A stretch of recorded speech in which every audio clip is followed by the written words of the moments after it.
নমস্কার বন্ধুরা, সকলকে সুপ্রভাত।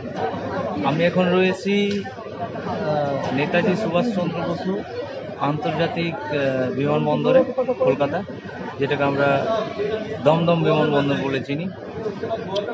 তো আজকে এই যে ফার্স্ট টাইম আমি এসেছি মানে এয়ারপোর্টে, সঙ্গে ম্যাডামকে ছাড়তে যাচ্ছি হায়দ্রাবাদে, দাদার ওখানে। উনিও আমার সাথে প্রথম আর কি ফ্লাইটে যাচ্ছে। তো মনে একটা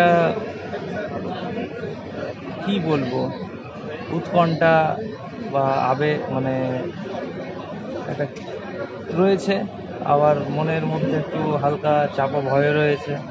কারণ কি আমাদের আহমেদাবাদে যেটা ঘটেছে, তো এখনো পর্যন্ত তো আমাদের ফ্লাইট আছে 9:20 সম্ভবত। সামনে রয়েছে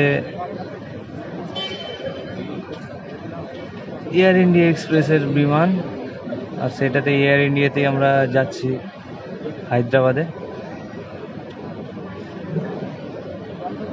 এই এরোপ্লেনগুলোকে বিমানগুলোকে মানে আমি ছোটোবেলায় আকাশে দেখেছি, অনেক ছোট, আর এই প্রথম এত কাছ থেকে আর কি বিমান দেখছি আমি।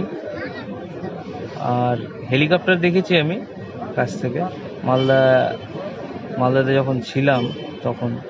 আর এরোপ্লেনের যে একটা বিষয়, মনের মধ্যে কৌতূহল, তো আমি ভেবেছিলাম লোকজন সেরকম হবে না, কিন্তু শিয়ালদা হাওড়া স্টেশনে যেরকম ভিড় থাকে এখানেও তেমনই ভিড়। একটা আন্তর্জাতিক বিমানবন্দর বলে কথা, বিশাল মানে মানুষজনের সমাগম প্রচুর। তো বৌদিও কোনো দিন চাপেনি এর আগে, বৌদি তো এর আগে ট্রেনেও ওঠেনি। তো আজকে ট্রেনে, এমনকি আজকে বিমানে উঠে যাচ্ছে। তো ঠিক আছে বন্ধুরা, নমস্কার, ভালো থেকো, টাটা।